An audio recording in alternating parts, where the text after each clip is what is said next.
finalizando. Continuaremos com uma versão especial hoje falando sobre a Era Vargas, que vai de 1930 a 1945. Mas por que esse assunto? De 2009 até o ano passado, foram cobradas cerca de 8 questões sobre esse período. E por isso que nesse vídeo vamos tentar situar alguns pontos importantes com relação à matéria. A Era Vargas é um período que começa com tumultos. Por quê? O período anterior, chamado República Velha ou República Oligárquica, era formado por uma aliança que a gente costuma chamar de café com leite, que seria São Paulo e Minas Gerais. E houve uma ruptura dessa aliança quando São Paulo indica novamente um paulista para concorrer à presidência, que seria o Júlio Prestes. Essa ruptura com Minas Gerais forma a aliança ali que a gente chama de liberal, formada então com Minas Gerais, Rio Grande do Sul e Paraíba. E essa aliança lança Getúlio Vargas para concorrer à presidência junto com o seu vice chamado João Pessoa. Como muitos sabem, nessa época as eleições sofriam muitas fraudes. E, consequentemente, Júlio Prestes acaba ganhando de uma forma um pouco desconfiada, digamos assim. Logo, esses grupos que já estavam insatisfeitos, como por exemplo a Aliança Liberal, se juntam a outros grupos como os tenentes, como a classe média urbana, que estava cansada de ter investimentos apenas no café, entre outras pessoas insatisfeitas com isso, e acabam apoiando Getúlio Vargas. Mas uma coisa também acontece, o assassinato do João Pessoa, que era o vice do Vargas. Esse assassinato ele é muito, digamos, polêmico, porque teve motivos políticos, mas dizem que também teve motivos pessoais, então foi muito complicado.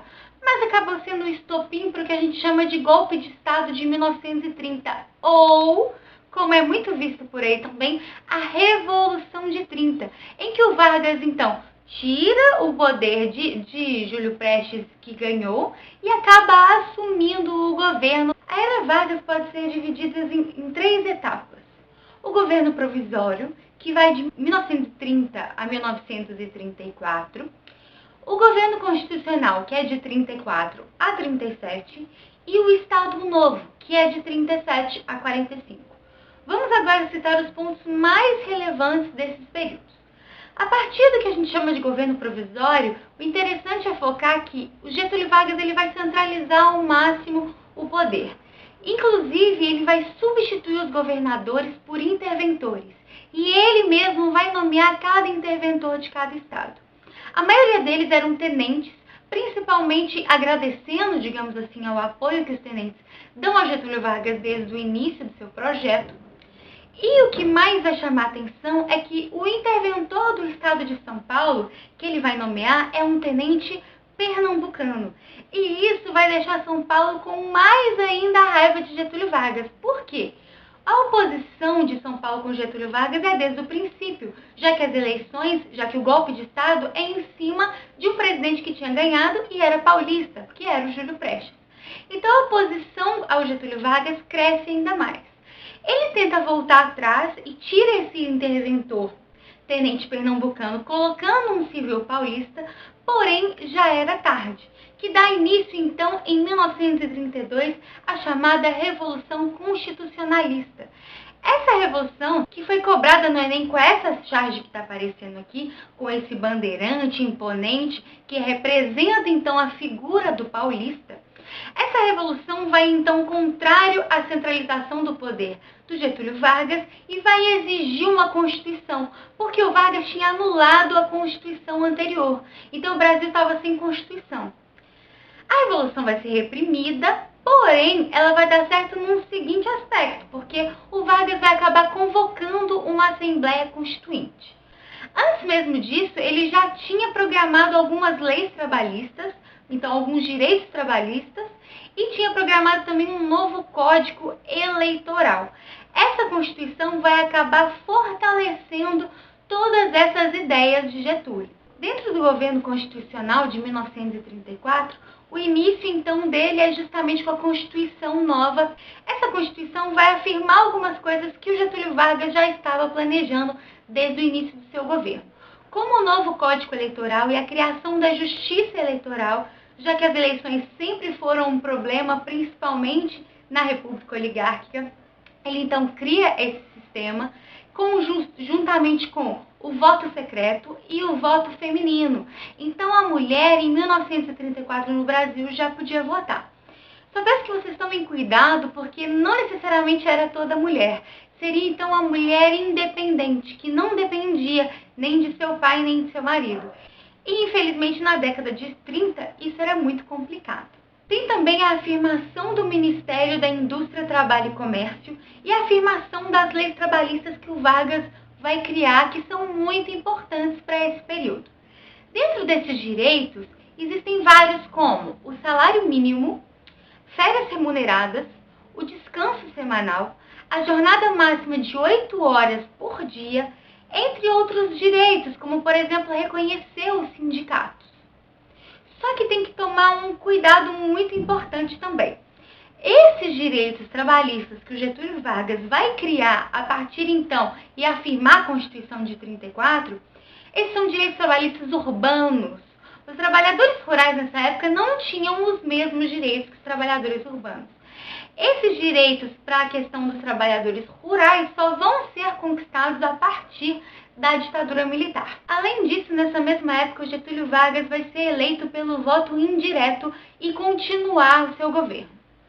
Outra coisa importante de se ressaltar, durante esse período do governo de Getúlio Vargas, ele não deixa o café de lado, mas faz outros investimentos.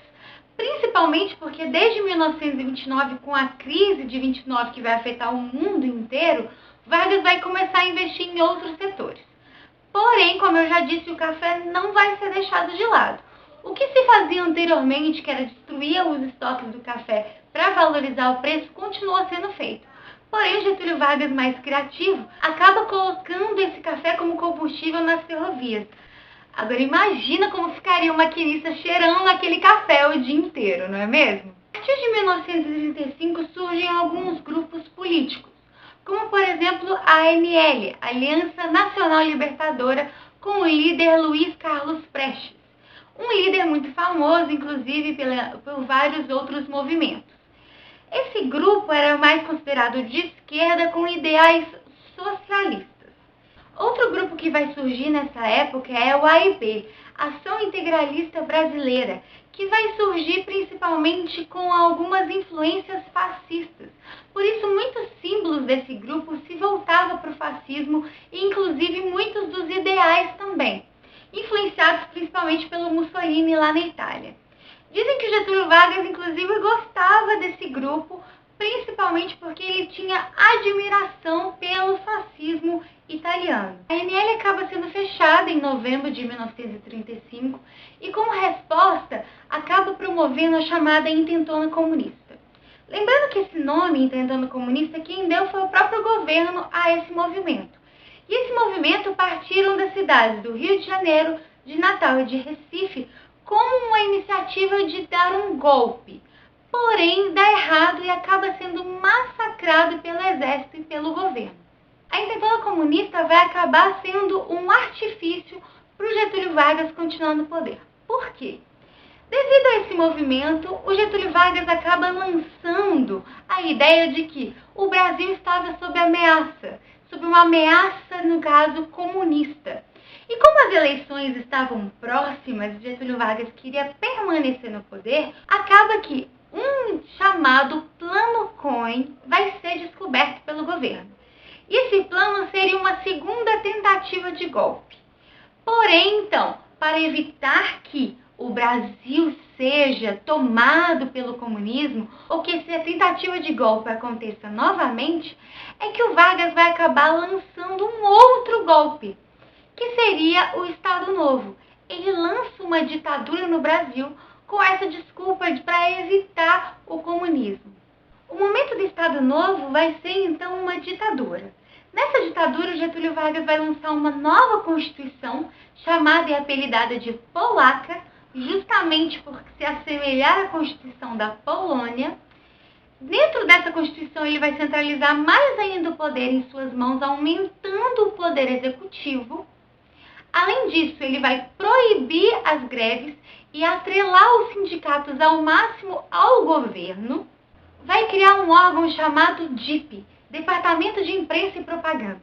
Dentro do DIP eu tenho várias iniciativas. As principais são a censura e a criação da Hora do Brasil, que é aquele programa que a gente tenta ouvir música na rádio no meio do trânsito, mas a gente não consegue. A Hora do Brasil foi criada, então, dentro do Estado Novo, principalmente para promover a figura do Getúlio Vargas. Lembrando que o DIP, como Departamento de Imprensa e Propaganda, ele não apenas censura, mas ele também promove a figura do Getúlio Vargas. Por isso ele cria eventos como, por exemplo, o Dia do Trabalhador, que é o 1º de maio, com festas, sorteios de prêmios. O dia até mesmo do aniversário de Getúlio Vargas era muito comemorado.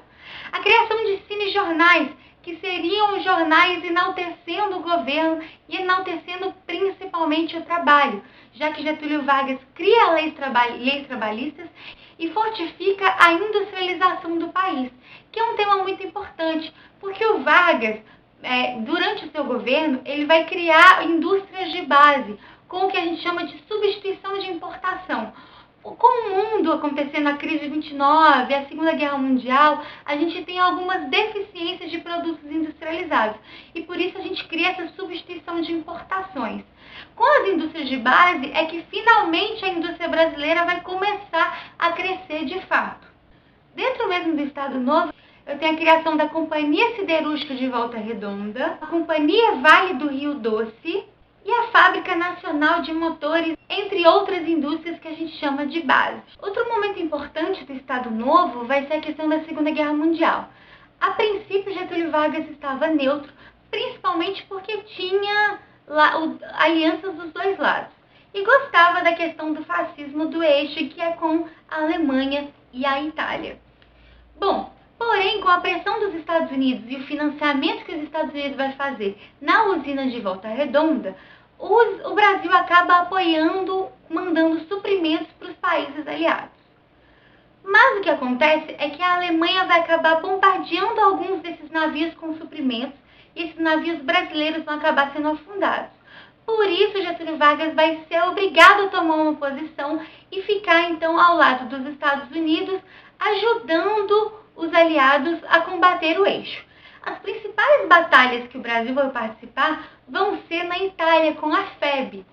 E é claro que é uma participação um pouco pequena, mas vai ser significativa dentro dessas batalhas na Itália. Com o fim da Segunda Guerra Mundial e a derrota de governos totalitários, fascistas e nazistas, ficaria complicado permanecer uma ditadura aqui no Brasil. Principalmente porque o Brasil lutou ao lado dos aliados, de uma ordem liberal que estava surgindo no mundo. Complicado isso. Além disso, a partir de 1940 surgem cada vez mais grupos opositores com relação a Getúlio Vargas. E é por isso que ele vai acabar abrindo para eleições, saindo do poder, então permitindo a criação de partidos políticos, entre outras coisas, para participar de uma nova eleição.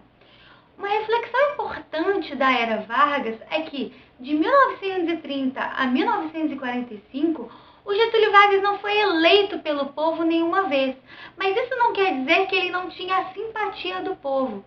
Principalmente com a questão das leis trabalhistas, entre outras coisas que o Estado Novo e o DIP vão permitir, é que o povo apoiou bastante o Getúlio Vargas nesse período. Inclusive, o surgimento do movimento queremismo foi justamente devido a esse apoio. Bom, é isso. Eu espero que vocês tenham gostado. Esse vídeo vai ser muito importante para a prova de vocês. Eu sei que é um resumo do resumo, mas com certeza vai ajudar no Enem que está chegando. Na próxima semana eu quero dar algumas dicas importantes para a prova, então por isso continue comigo, curtem o vídeo, se inscrevam no canal, curtam a página do Facebook e me ajudem a ajudar vocês. Um beijo e até a próxima!